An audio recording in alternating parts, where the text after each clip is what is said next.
there has been an epidemic of shitty fans going to sporting events this year. And I mean, we had the Karen in Philadelphia recently, the guy who said all that stuff about Cattell Marte's mother, earlier in the and season. yeah, earlier in the season, the fan who assaulted Mookie Betts in the World Series last year. And now we have a fan who assaulted DeAndre Hopkins and Lamar Jackson just after they scored a touchdown because he was a Bills fan. And the weirdest part about this is this guy went on local news in Buffalo and had a neck brace on like Lamar Jackson hurt him. And I don't know, just like trying to play for sympathy off of that when you started all of it is just so weird to me. Yeah, they teach you in kindergarten to keep your hands to yourself. So you should never put your hands on a player. The players shouldn't put their hands on the fans either. But I mean, in Yeah. that movie was self defense. Yeah, I think that also reached pissed me over. off. I think it was Troy Aikman was on the broadcast and was blaming Lamar for it and was basically saying that it was Lamar's fault for putting No, his he hands already on the put his fan. he already put his hands on his teammate. So Yeah, he was basically saying like no matter what, that's not justified. Like, yes, it is. You're not like I'm okay with it. I think he. It's not like he punched him; he pushed him. yeah, like So, come even on. if he did punch him, you are not allowed to do that. You're not allowed to touch fans or players as a fan. And not as a player, Troy Aikman not having another player's back is just so annoying to me. Well, yeah. Plus, yeah, I agree. Go on. It's just I don't know. I just everything he said recently has just annoyed me. And the entire game he was annoying. But like why get mad at a player for something that a fan did? Like he caused the situation. It's just like the Yankee fans that were cheering on the guy who attacked Mookie Betts. Like Yeah. they were in the wrong. They started the situation. Like it's pretty simple. I don't know why he reacted that way in the moment. Like it was really weird. Well, and a lot of things can happen in the spur of the moment. So, especially if there's alcohol, flowing around, which I'm sure there a lot of these instances there might have been, but there's still no excuse for it. If you can't handle alcohol in public, you shouldn't be drinking. Yeah. Plain and simple. If you know you're an ass and you're going to act like an ass, especially on national TV, well, whether there's TV or not, if you're going to act like that in public, you shouldn't be drinking. Yeah. And I'll read what Adam Schefter wrote about it. The fan who shoved Ravens wide receiver DeAndre Hopkins and then was shoved by quarterback Lamar Jackson has been indefinitely banned from Bills and NFL Stadium. Per a team Good. official, the fan had been ejected after the shove on Saturday night. And so he's banned and good. In Philadelphia, Karen, I hear, is banned from all major league parks, which I don't know. I mean, she didn't put her hands on all. I don't know. I don't know the whole story. I seen all the memes. I don't know who was in the right or wrong. The ball landed, closer to her, but if it's a hot ball or if it's a ball that's rolling around on the, on the floor, I guess it's Yeah. anybody's. And everybody dies for those balls. I think the way she did, it was a kid's birthday from what I hear. So and she took it from a little kid, even if, I don't know. Well, like technically the father took it from the kid. Like at that one kind of like annoys me because just be a man. Who cares? Like who cares? Just I don't get that. Like I at don't that know the point, whole story just behind it, but tell her to fuck off. Like who cares? well, and some people were getting mad at him for giving her the ball back because she was in the wrong. And then other people are saying that he wasn't a man for doing it. But really, his son was there. He's not. It's like he's going to come to blows with this woman. Yeah. The people In who were front of saying his that are a kid. bit ridiculous. Well, and I get it. I get you don't let the bullies win either. But at the same time, what's he going to do? His kid's right there. At least he showed he was the bigger person in front of his kid. I really don't know what and I the would kid have got done. a whole bunch of He did. goodies He from got the a lot more. Marlins. He got a signed bat from I think Harrison Bader.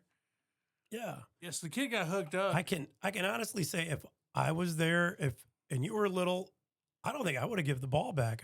But I think your mom would have been there too. And your mom, I probably would have had to hold your mom back from attacking her. So Yeah, you guys are she would have both been too fighting her. stubborn to do Well, that. just the fact that it's a souvenir that I got, and it's Yeah, possibly a once in a lifetime opportunity to give a ball to your kid. it's a home run ball.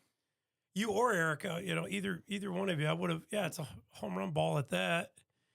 And even if there's no real historical significance behind it, like the 500th career home run or Yeah, it's something still crazy, got it's still cool. sentimental value. It's still a cool. It's still a experience. memory, and it doesn't happen. We've been to several games, never caught a ball. We come close, but nothing. Yeah. Nothing close enough to grab, I should say. And although in the past we haven't had good enough seats the last couple of times we went, and we're going next Wednesday Yeah, on the 17th to see the Tigers hopefully kick some butt against the Indians, but yeah, a or couple days Guardians. after we post this. Yeah, and I think we're gonna have good seats then too. It's for a sponsored event through my work, but still, it's if you get the chance to get a ball, and I don't care if it's a little kid or even because you're in your 20s now, I wouldn't give her the ball back. I don't think if I got the ball, even if it was closer to her, if I'm quicker, then you got to be on it. Yeah, Everybody dies for them. I've seen people do crazy stuff to get at a baseball or even a foul ball. They Yeah. jump in the water at was that San Francisco? Yep. They dive in the water to get bay. the ball. There's a dude who They camp out there. has his own little boat and he's Yeah. got his own little radio and he listens for it. And he's out there literally every single game. They did MLB did a little promotional thing with him a little while ago. Yeah, some people get a little crazy with that. And if someone's going for the ball, you don't jump in front of them and take it. So that would tick me off a little bit. But I'm not going to fight somebody over a ball. It'd be cool to have a home run ball, but I've lived this long without it. I think I can live another 40, 50 years without one. But it would be cool to have. But again, I don't think I would have given her the ball back. That's me personally. If I earned it, if I got it, but I don't know. Some people are saying he took it from her, so I don't know. I think he got to it first, but I really didn't watch all the videos. I just hear and see all the memes, so I don't care one way or another. It's old news now. We're just bringing it up because all the fans have been really crappy. Her attitude was crappy. I don't know that she should have lost her job over it because someone was saying she lost her job, but Yeah, that's a bit crazy. then again, wasn't it a Philadelphia Eagles fan that lost his job? He was a server or something. Yeah, well That one was bad. That he belittled her. Yeah. He was a lot worse. All she did was yell at him. yeah, that guy was just straight up berating a girl for like 5 minutes just because. Yeah, that's pretty were a crappy. And different he team. was in service industry too, so Yeah. that kind of makes it worse. And I don't know what Which this I woman. found this out that it wasn't like a concerted effort to get him fired. Oh, They just saw it and were like, "You're a piece we don't of want. shit." Well, they don't want him working there. Yeah, exactly. They were just like, "You're not a good person." Just like, And if he go. treated her like that in public, I'm assuming. And maybe he was drunk. Maybe alcohol had something to do with it. But again, He was definitely drinking. He had a beer in his hand Okay. in the video. But even so, that means that you can't control your alcohol. hmm And if you can't control your temper, do we want you dealing with customers? And yeah, I don't know, especially if you're in a high-ranking position. Like, we don't want if you're in customer service, we don't want you to do this job if you're bad with people. well, and some of the ridiculous stuff that comes out on Facebook, a lot of it, it's not just people in menial labor type jobs. I'm hearing doctors coming out saying crazy stuff that they shouldn't say. They've got psychiatrists saying stuff that I wouldn't want my psychiatrist acting like that. Or, but anyway, yeah, we talked enough about this, I guess. We should probably get into the good stuff, but yeah, we can go on and on about crazy fans, but and whether they should or shouldn't be fired. I think that's taking it a little too far. That guy, if he belittled her for 5 minutes straight, there's more than just alcohol involved there. It sounds like anger issues. And this woman, I don't know if she swore or not, but it looked like she was getting a little testy. You could see the veins in her neck. She was a little hot. So, and then I seen a meme. She stole all the Philly cheesesteaks from Philly and was running away with a handful of them. So there's a lot of funny memes. If nothing else came out of it, at least that did. Yeah, the internet is Internet blew up. undefeated. I still see them even today. I seen a new one that I haven't seen. So, and now I'm kind of getting sick of them. But every once in a while, you find one that's really funny. So, Yeah. but anyway, I guess let's get into it.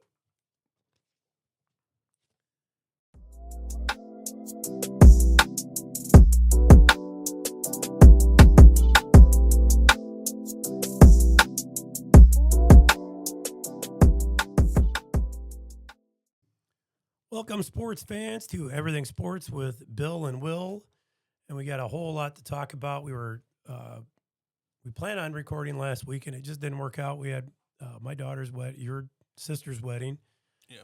and oh my god, it was a lot of work. Yeah. It was an outdoor wedding. It was at our house. It was but we decorated the barn. Your mom we went way over on budget, but the barn looked nicer than the house by the time it was done, which is supposed to be the man cave, and now it looks like a wedding venue. And to me, it looks like a barn with some drapes hung up and some curtains on it to cover up the spray foam. But I swear, in the pictures, it looks incredible. So your mom had a good vision for it, and it's Yeah, it just was too awesome. much work. We work for your sister needs to better appreciate. I don't think she knows how hard we work because she was only here for the week. And we worked for months before that, and I cleaned up for probably 8-hour party. We cleaned up for 10 hours the next day, while everybody else is still too sore from the night before. But it was great. We got him hitched, and you really get along with her fiance, so he's a good guy. Yeah. And yeah, so it was a lot of work though. So that's the reason we didn't get a chance to record last week. I don't know if you posted why we weren't recording. Yeah, I posted Oh, on okay. the YouTube page. And you why we started didn't some record. stuff on your own, and it just became you didn't have anyone to yell at. Basically, yeah. Yeah, so that's all right. We're here today, and thanks for tuning in. For those that are watching or listening, you want to start? We got a lot to go over. Yeah, we can start with Raiders head coach Pete Carroll. Do a quick little NFL records run through all of this stuff that happened to start the season. Raiders head coach Pete Carroll became the oldest head coach in NFL history at 73 years and 357 days, breaking former Patriots head coach Bill Belichick's record. And yeah, just one of the best head coaches over the last 30 years, getting another shot in what's looking to be a really good Raiders team. They got Ashton Genty in the draft, one of the best running backs, one of the top highest drafted running backs since I think Saquon Barkley. And they're looking amazing, and he gets to be the head coach for there.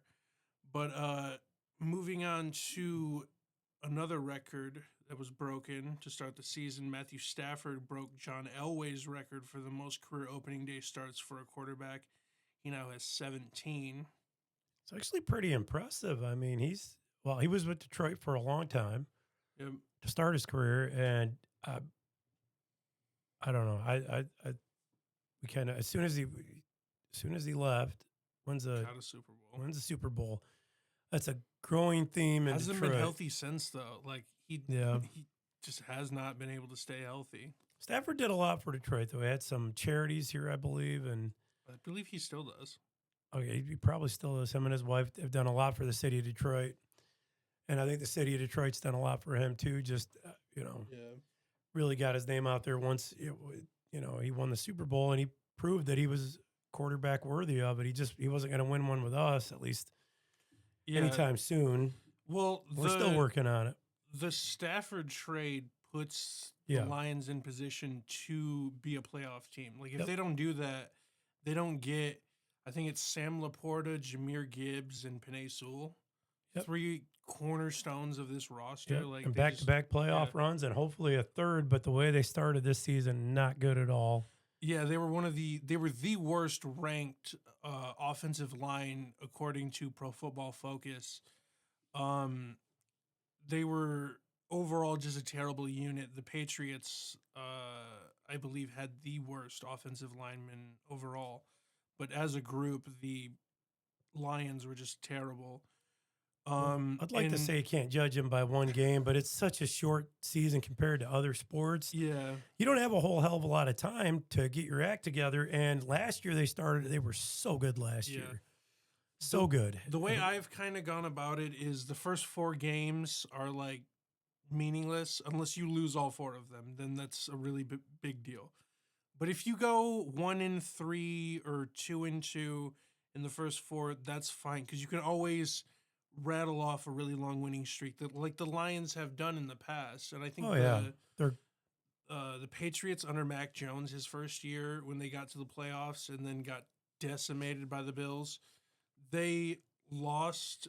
I think they were like 3-1 or 3-4 or 1-3 or 1-4, and then they rattled off a long winning streak and ended up making it into the playoffs. Like you can do that. You just have to start winning at a point and have to start performing well. yeah, I don't want to see him go 1-3 though. Yeah. I want to see him. I want to win the rest. I want to Yeah. win every single game and then Yeah. kill everybody in the playoffs. But I They mean, face that's the a Bears bad start next though. week, Yeah. or sorry, tomorrow technically, and their former offensive coordinator Ben Johnson is the head coach of the Bears. So it's a little bit of not just a rivalry game, but a rivalry game with a little bit extra on top of it. Yeah, it's going to be an interesting season, so we'll see how it goes. But Yeah. yeah, not happy with the first game, and I'm Yeah. sure they're not either. But Well, it is what yeah. it is. I gave Goff the game MVP. He was 33 for 39, which is 79%, 225 yards, a touchdown, and a pick. Everyone else was not worthy of an award. They just didn't play well. And speaking of Lions, it's a perfect little segue into Jamison Williams. A couple days before the season started, was given a 3-year, $83 million extension. And yeah, a lot of Not people bad. were talking shit about this, talking about how the Lions overpaid. But if you watch him play, he is the fastest man on the field in almost every single game that he's in. And he knows how to play the game. And speaking of games with almost no one being awarded an MVP, the Patriots faced the Raiders to start the season and did not look well at all. The only person who did anything was Keyshawn Booty, 6 catches on 8 targets, 103 yards, and no touchdowns. Everyone else was awful on the Patriots, but the Raiders were pretty well coached, and I mean, obviously, it's Pete Carroll. Those teams are always going to be coached very well, and yeah, the Raiders look great coming into the season, and the Patriots look worse than I was expecting, and that's saying a lot because they have sucked the last 5 years.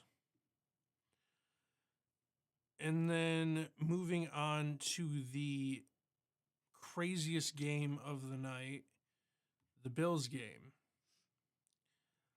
I stopped watching this game in, I think, the middle of the fourth quarter, right before this comeback starts. And according to ESPN, the Ravens had a 99.1% chance of winning against the Bills with 4 minutes and 48 seconds left, according to ESPN Analytics. They were winning 40-25. It was 3rd and 10 at the 18. They end up scoring and then coming back, and I'm just so mad that I turned this game off.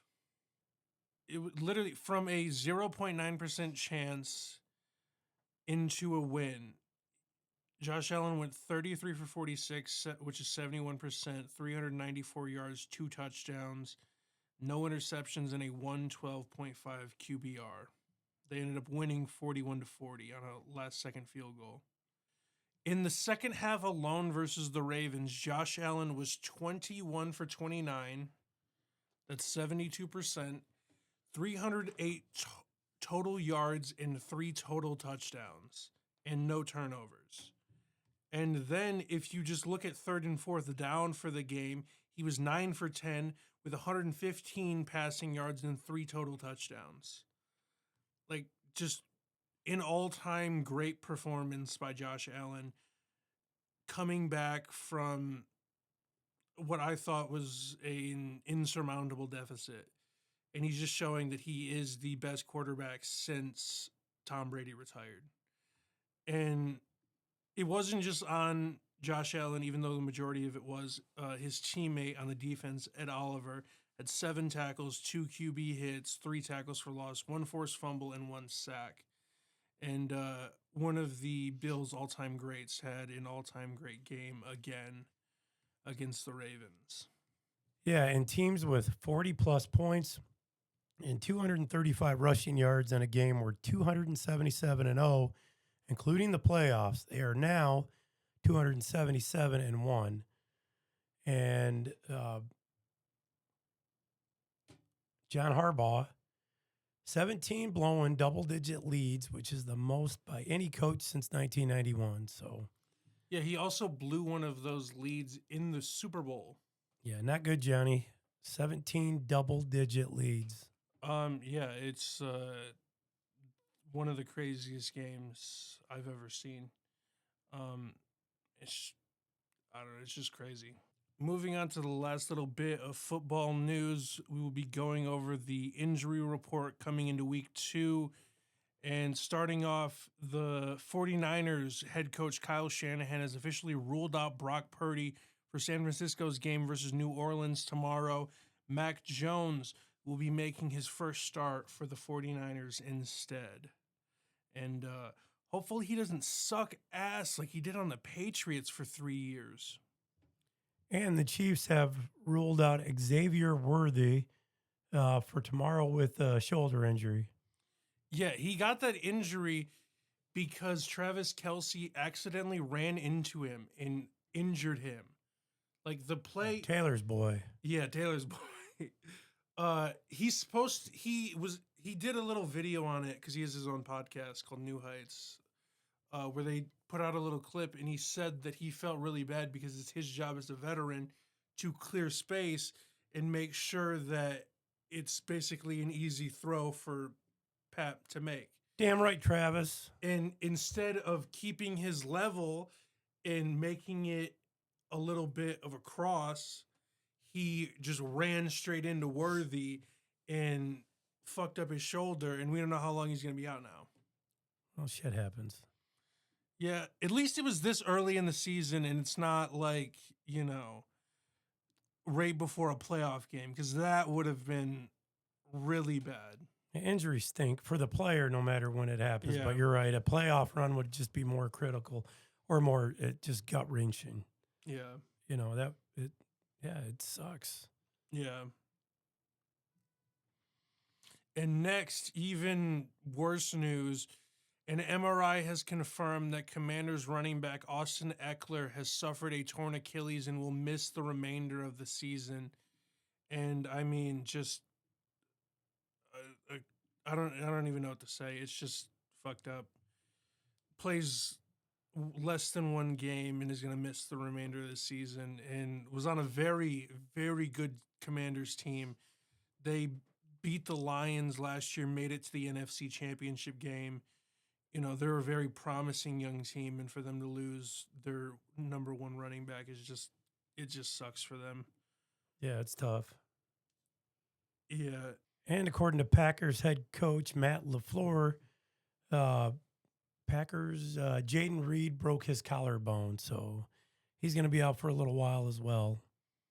Yeah, they said anywhere from 4 weeks to the remainder of the season.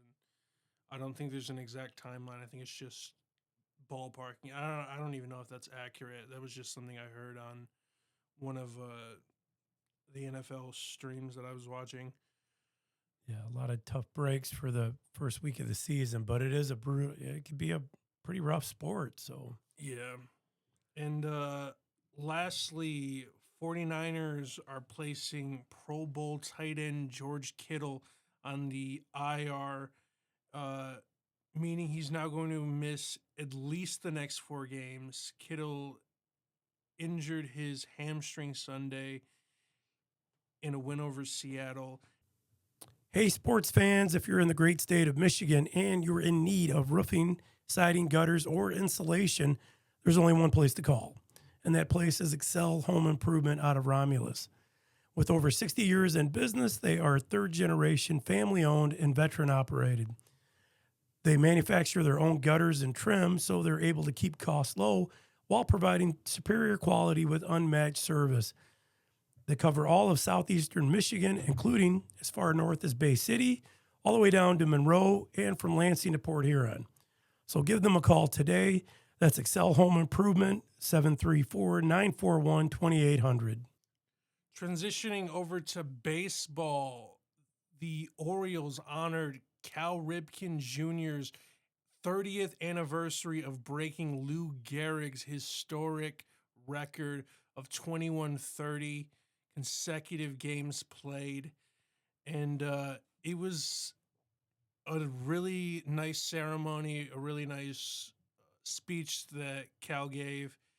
And then the Orioles sucked for the majority of the game.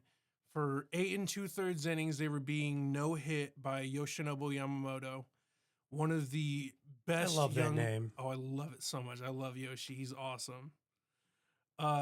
He was no hitting the Orioles for 8 2/3 innings, and then Andy Paez just didn't give a shit about saving the game. And I mean, if he would have made the effort and would have caught the ball, it would have been considered one of the best no-hitter saving catches in baseball history. It would have been up there with the catch that was made in left field when Jordan Zimmerman threw his no-hitter for the Nationals and the dude dove for the ball to catch it, or the one that Jackson made during Armando Galarraga's perfect game. But yeah, I don't really understand not trying or not, like, he didn't even give a shit. He just kind of started running towards the wall and then gave up on it halfway and started just standing there waiting for the ball. Like, it just annoyed the hell out of me. And that opened the door for the Orioles to do the literal unthinkable. They had a 0.4% chance of winning before that ball was hit. After that ball was hit, they were down by 2. They end up loading the bases, walking in a run, and then scoring 2 on a hit to the outfield to win the game. And just one of the best comebacks I've seen in a long time. Well, it's kind of fitting that they got a win for Cal. I watched the game time historic game that he tied Lou Gehrig and the record-breaking game the following day. Orioles won both. Cal hit a home run in each game for one. Yep, they talked about that in the speech. Yeah, and they had ceremonies, I believe. I don't remember if they did the first one. I think they did. But I know the game, record-breaking game, they had a huge ceremony. They did all kinds of stuff. He rounded the, not the bases, but the entire, he did it again. They did in a car this time. Yep. He rounded the entire outfield because they made him. He was just going out for a curtain call, and they made him run all the way around because Cal acted shy back then. And I remember his kids threw out the pitch. Yep. And then I think they were there came this back year. And threw out the first pitch again this year. But it's just fitting. The Orioles won both games back in the 90s, and I got to watch them both not live. I was watching them on TV at my cousin Steve's house before you were born even. But it's crazy that it was 30 years ago. And I even had a VHS of that historic night, which I think I probably gave to you. But I had a commemorative or like a magazine, and his book. I actually had his autobiography about that. But I believe I took it overseas with me, and the heat just destroyed it. So I don't think I have that book anymore. But I do have a commemorative magazine that tells the whole story of it, which I've never read, but I've thumbed through it several times. Just really cool. But Cal was one of the best players. I believe over 450 home runs, well over the 2130 record-tying or record-breaking number that he set that night. But just to honor it. It's pretty cool to honor him. And I remember the numbers were posted on the warehouse behind the stadium. Mm-hmm. And each game, they would drop it. Even if Cal wasn't there, I believe road games, they would still drop the banner after each game. But it was, Yeah, I see the picture on your 430 screen home there. runs. Yep. 3,100 Multi-time All-Star. hits. Yep. Yep. Let me. He's definitely one of the best Oh my shortstops in history. God. Hall of Fame, 2-time MVP, Rookie of the Year, 19-time All-Star, Home Yeah. Run Derby champion, 83 World Series champion, 2-time Gold Glove, which seems so low. It does for 8-time Silver Slugger, 2-time All-Star Game MVP, 2-time Major League Player of the Year, and recipient of the Roberto Clemente Humanitarian Award. Yeah. He's done it all. And he has his number retired from the Orioles. Of course. Of course he does. Just Yeah. to throw that on top. And he played, I'm trying to think, I think he played his entire career with Baltimore. I don't think Yep. he was ever traded.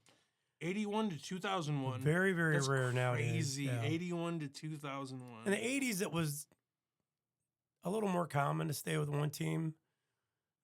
19 straight All-Star appearances. Yeah.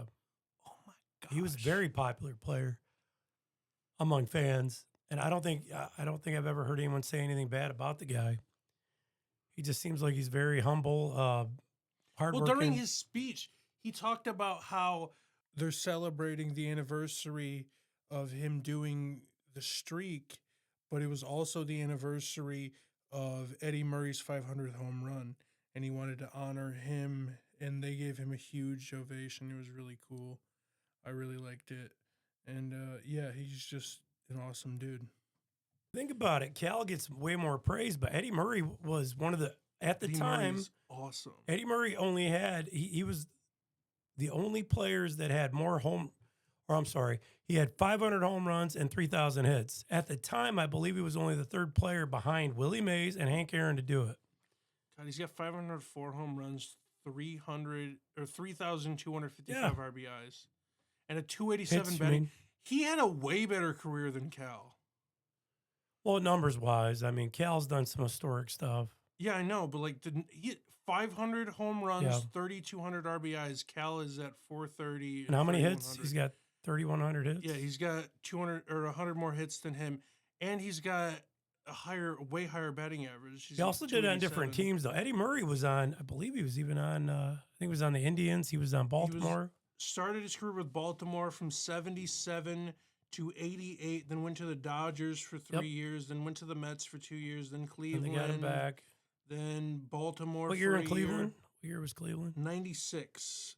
Yeah, I thought he was. in 95 and I was going to 94. say, I thought he was on the Yep. 94 team that Yep. was so amazing.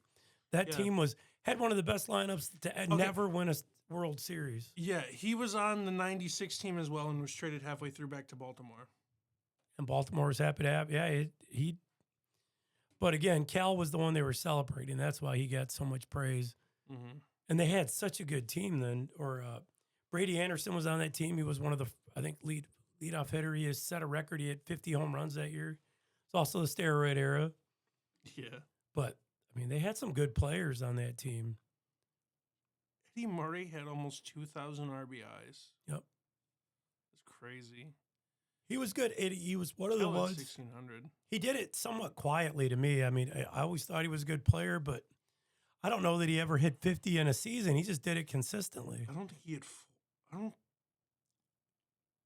He didn't. Oh my goodness. No 40 home run seasons either. Nothing over 35. And you think about it, Hank Aaron hit 755, never had a 50 home run season, but he did it so consistently, that's and he crazy. was so darn good for 22 plus years.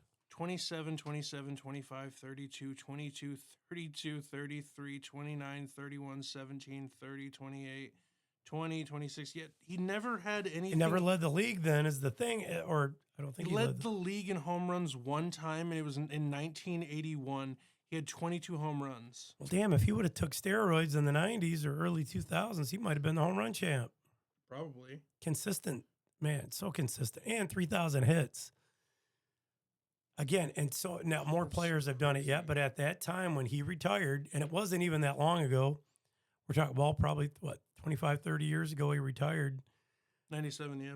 in the Just a scheme little of bit things, after it the wasn't streak. that long ago. God, it seems like it was so so much less than But anyway, so 28 years, 27, 28 years. He It doesn't seem like it's been that long, but in the grand scheme of things, it's not that long. And to be that consistent and to do that, only two other players, two of the greatest of all time, he's got to be up there. He's just because he didn't hit, didn't bat 330, 340 in a season. He didn't hit 40, 50 home runs in a season.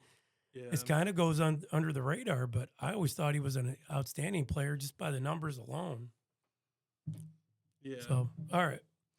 Well, moving on, more baseball news. You want to talk about JV passing Gaylord Perry? Yeah. One of the greatest pitchers of all time, in my opinion, Mine too. moves up the top 10 list. Justin Verlander moves into 8th all time, passing Gaylord Perry, and he's coming up on Don Sutton, the legendary Hall of Famer for the Dodgers. And yeah, I mean, just an unbelievable career. He just also reached 20 years of service time. And yeah, just having an amazing career. There's nothing really more to say about Justin Verlander. He's Yep. And we talked about him a lot in the past, but it's nice to, especially a former Tiger kicking butt like that. I mean, moving up the list. Yeah, it's just kind of crazy to see. And he's at Scherzer's right at- 3,540 strikeouts. And Scherzer's It's right on crazy. his heels. So Scherzer, Yep. we'll be talking about him next. I think he's got, 3,400? 3,482 right Yeah, I now. mean, come on. That is two of the greats of all time. And we got to see him play for a while, both together in Detroit. Multi-time Cy Young Award winners. And Multiple just no awesome. hitters. we got spoiled in Detroit. We didn't realize how great we had it because that. The 2014 pitching staff is the only pitching staff in baseball history for the Tigers, or in baseball history, that has the entire starting rotation has a Cy Young Award. No other rotation in baseball history has accomplished that. Only one even halfway close to that is going to be the Atlanta Braves. Yep. But they did it for years consistently with, I keep. And they kept the team together as well. They did Even for a though long they only time. won World Series, one World Series, they Which still, Tom Glavine, yep. yeah, they still were amazing together. Tom Glavine, John Smoltz, and Greg Maddux, three of the best you'll ever hear about ever. That's Three Hall one of Famers. The best three-man rotations ever. Oh my God! If you're going to build a team, you can't beat those guys, or can't beat Scherzer and Verlander. Or a lot of Yankees had some good pitching staffs, but man, they had more hitting than anything. Yeah, I think. the Yankees had They had power. They always had one great ace and then the best offense in baseball. That's all they needed for so long. Yep. And that's It worked. probably why they haven't won a World Series since 2009. Yep, they got there last year, but just not. Couldn't Well, make it happen. They won that World Series in 2009. Why? Because they had great pitching. They had but yeah, I mean JV is one of the best of all time. And yeah, speaking of one of the best of all time, one of the best of all time for the Cubs at least, Anthony Rizzo. I would not go that far. Okay. He broke the fucking streak. Over 110 years, no World Series, the coast of the Billy Goat. You're going to say that Anthony Rizzo, the MVP during that year for the Cubs, he's not one of the best players in Cubs history. That is ridiculous. He's all right. He's got- caught the final six- out Yeah. of the 2016 World Series. that Okay. He won the did his Cubs. job. That doesn't mean, come on. Well, I'm just thinking 261 batting average, 303 career home runs, 1644 hits. So it's not, I wouldn't even, no, that's not the greatest of all time. I didn't say he was the greatest of all time. I said he was one of the greatest Cubs of all time because that's objectively true because the Cubs Yeah. suck ass. Cubs have had some good players, though. They have Ernie Banks and that's it. Ryan Sandberg. Who? Ryan Sandberg, we just talked about him. Who? You're kidding, right? I'm The guy that I'm just being died, the Hall of Famer we just talked yes, about, and I'm being Link. intentional. But even that, I okay, don't Sammy think he's one of the Sosa, great. Yeah, Sosa was great. Bernie Williams, Ryan Sandberg is fifth. What's your point? He's not one of the He best. still did. Oh, yeah, he is. He did a lot for that team. Okay, by that logic, Rizzo's right underneath him. He literally has The a couple I'm less just home thinking. runs. I don't think he's a Hall of Famer by any stretch. I think 261 batting average is terrible. So for by the that American logic, League. Ryan Sandberg is not a Hall of Famer. What's his average? I think 290 or something. 285. 280. That's a lot better than 260. Okay, but average doesn't mean shit. What's his OPS? Average does mean a lot. Actually. No, it does not. Yeah, it does. No, it does not. Advanced metrics matter more Oh, than bullshit. average. Okay. No, it's not bullshit. And I'll tell you why exactly. Because do you know how many times there's a ball that's hit hard and it's immediately an out? That is not an accurate representation of what is happening here. And then there's times where someone like freaking. And then you got a guy like Tony Gwynn that can hit the ball to any part of the ballpark. You got to know how to hit. Well, not even just that. Like 280 is objectively, it's a lot better than 260, it is especially in the luck-based, American though. League. No, it is luck But based. it's partially luck based. You still have to have some skill. Yeah, they're all major leaguers. They all have skill. That's not the point. The point is average is a majority luck-based stat. OPS is majority of what you're actually doing. I don't know what his OPS is. I know 260 batting average is very low for the American League. If you're talking, it's He respectable. was in the National but League. it's- What are you talking about? Oh, I'm sorry, National League. Yeah, National League. He was only with the AL for the You're last right, couple you're years right. with the Yankees. I forgot Cubs. Yeah. Yeah, so he's All right. only with the. Would you think he's a Hall of Famer? Hell no. But All he's right. one of the best Cubs That's of my all point. time. That was my I point. don't even think that was. I guess he's up there, but that's He's not sixth great. all time in Cubs home runs. Like, you're gonna tell me he's not one of the greatest Cubs of all time? He's the only reason they have a ring. Yeah. I don't know. I nothing against them. I mean, I just you say Okay. but you say everybody's the greatest of all time, all the time, and it's For the Cubs, yes. all right. I'll give you that. Okay, for the Cubs, because you can by have this it, I guess. logic, Ryan Sandberg isn't a Hall of Famer because he's got 282 home runs. He's a 2005 I didn't say Hall of that. Famer. No, but you're saying if Anthony Rizzo, who has better numbers than Ryan Sandberg, that means Ryan Sandberg does not deserve to be in the Hall of Fame. I don't think his numbers are better overall. He's I'd have to got double more home check. runs, more more home runs RBIs. doesn't mean anything though. Yeah, it does. I mean, hitting, getting on base is what matters. Scoring runs is what matters. Ooh, getting on base. Let's check his on base percentage. It is 828. He has a way higher on base percentage than Ryan Sandberg, meaning he is a way better player than Ryan Sandberg. Let's check Ryan I still Sandberg's. wouldn't say that.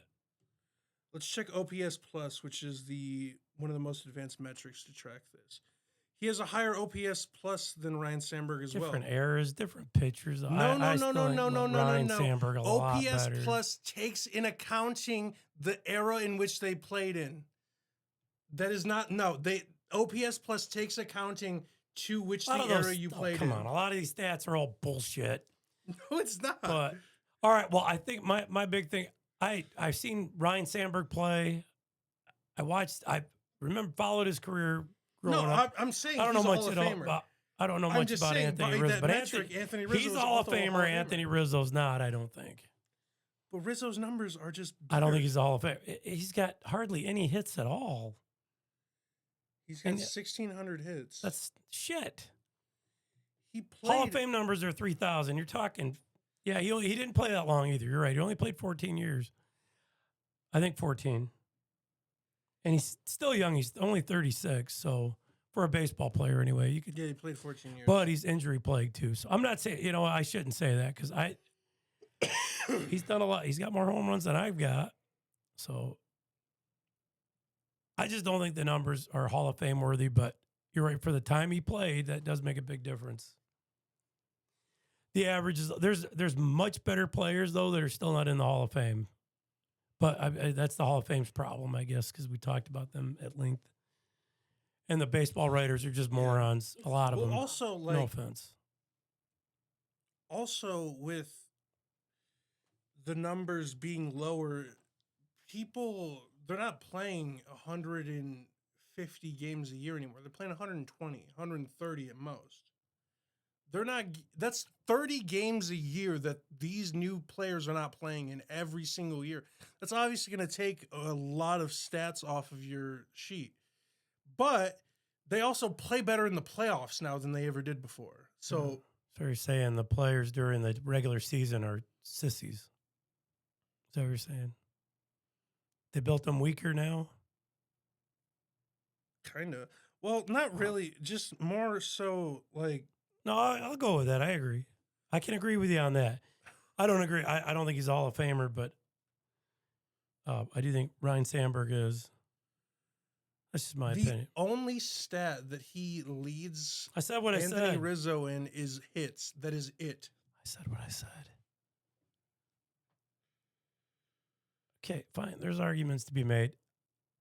I didn't really follow Rizzo's career. I did follow Sandberg, so that's probably my bias in there. But we could have a debate about it. I'm just arguing with you for the sake of I arguing. think if one is in, Ryan Sandberg with less numbers, then Anthony Rizzo should also get in. Yeah. Some- Okay, but he's retiring, or he did retire a couple days ago. As a Cub. He's going to stay on with the organization, but yeah. So good luck to him. And obviously, I don't mean anything negative about Anthony Rizzo. I think he's had a decent career. Sandberg does have a higher WAR. I'm actually just giving you more shit than I'm, just for the hell of it, because I can. Devil's advocate. Yeah, sure. But moving on, we got other things to talk about anyway, so we should probably move on. Astros are cheating again. They're at it again. Yeah, that one is a little kind of annoying because the MLB came out and said even though the bat that Taylor Trammell used was technically illegal, it did not give him a quote unquote competitive advantage. So they didn't do any discipline. But it also reminds me that they didn't do any fucking discipline when they cheated the Dodgers out of a World Series as well in 2017. It's just the Dodgers. Well, not even just that. They cheated Aaron Judge. Jose Altuve specifically cheated Judge out of the MVP in 2017. He would have gotten the Rookie of the Year and the MVP as a rookie. It would have been the most historic season on top of him breaking the record for rookie home runs. And Jose Altuve, being the selfish dick that he is, stole that from Aaron Judge, which was aptly called out by Dodgers center fielder Cody Bellinger, who is now on the Yankees. Yeah. There's been a lot of cheating lately, it seems like. Or a lot of crappy stuff around the league. Taylor Trammell was also on the Yankees a couple of years ago, and so that's why they called to do the check on his bat, because they knew that it was illegal. And AJ Przinsky, former catcher of the White Sox, said on his podcast that this kind of opens the door for pettiness like this. Like, oh, if we know this guy's using some sticky stuff, we're going to pop him now because we know that we can get away with it because you've opened the doors. And I'm actually kind of okay with that. I want all of them to just be exposed. Just cause drama. Who cares? Well, you got to do something on those really long games, I guess, to make it exciting. Yeah. Yeah. At least start a fist fight. Do something. Yeah, that's more hockey, but yeah.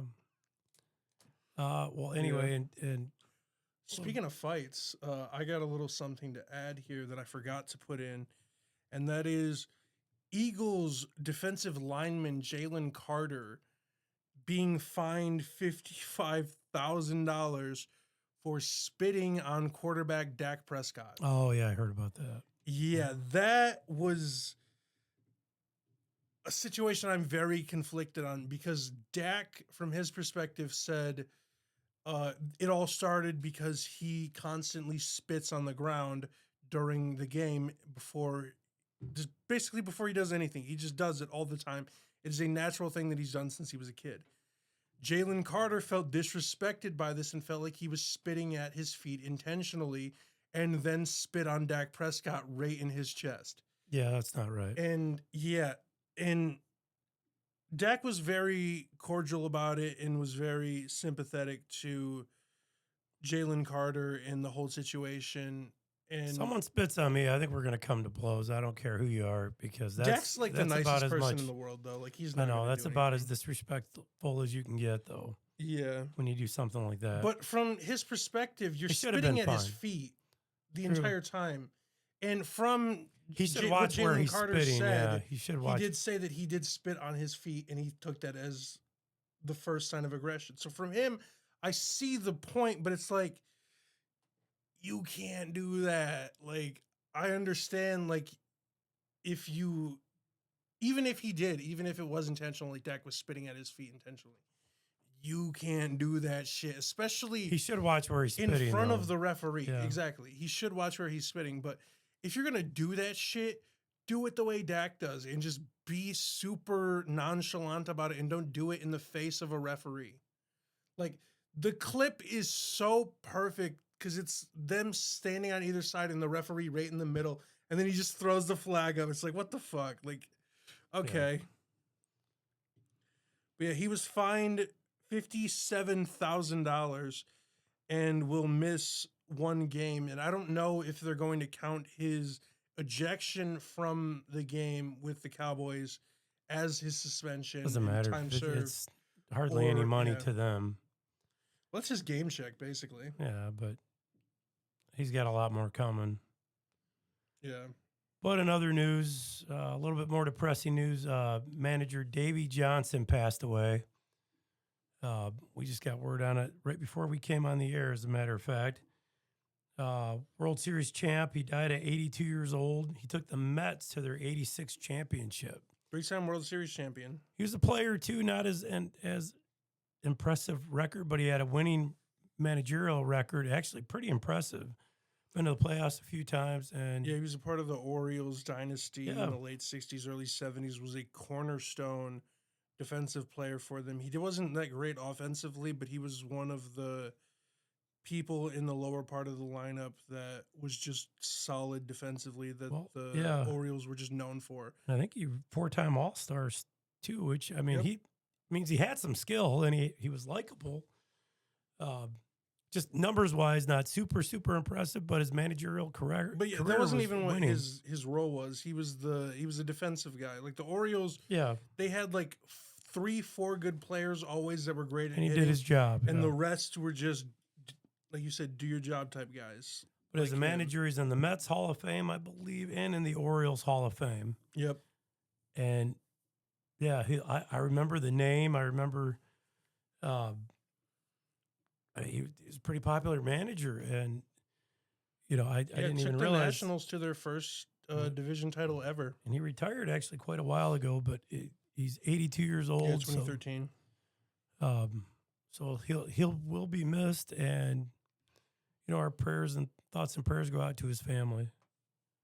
Yeah. And next in baseball news, Patrick Bailey for the Giants has become the first player in MLB history with a walk-off inside the park home run and a walk-off grand slam in the same season. And I don't remember if we talked about the walk-off inside the park home run. It happened early this year, so I don't remember if we talked about it or not. If we did, But- I don't remember. But Yeah, it was just I remember that it was an awesome little crazy thing that happened, and then I woke up this morning and just checked Twitter, and MLB had posted that he became the first player ever to hit both an walk-off inside the park home run and a walk-off grand slam in the same year. It's just it's pretty good. insane. Anytime they say you're the first ever in MLB after all these Yeah. decades, 150 Pretty years cool. of history, yeah, pretty cool. Good for over him. 150 years. Yep. And speaking of history, Aaron Judge is making history again. Yeah, just he can't really stop. He passed Yogi completely for 5th all time on the Yankees home run list. And then yesterday he passed Joe DiMaggio. Oh, yep. And I thought that it was Joey. really cool because Joe DiMaggio's last home run was at Fenway Park. Judge's home run that passed Jody Yep.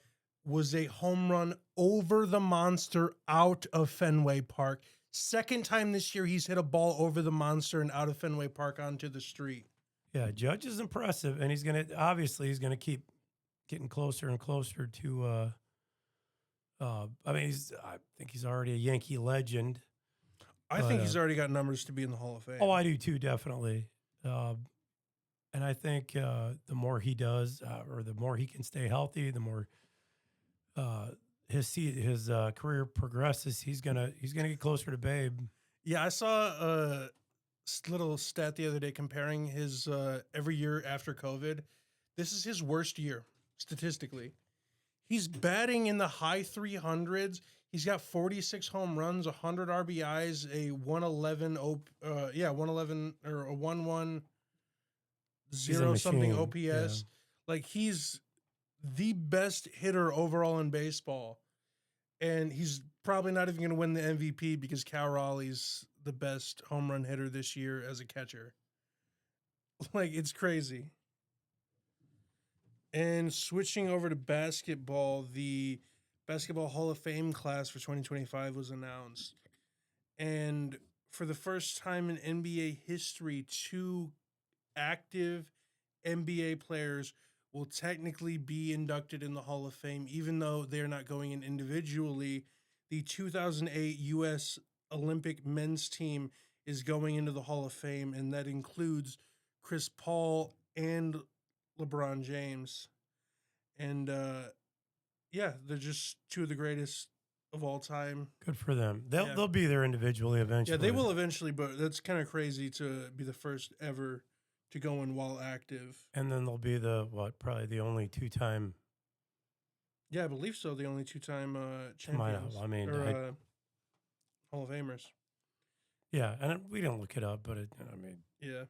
if you really want to, you can look it up, but there's no point of us doing it. But anyway, yeah, in the Hall of Fame class, I can read the rest of them if you want. But you only really need to mention the first 2. Carmelo Anthony and Dwight Howard are the 2 main ones going in. Yeah, they're probably the 2 most well-known from this class.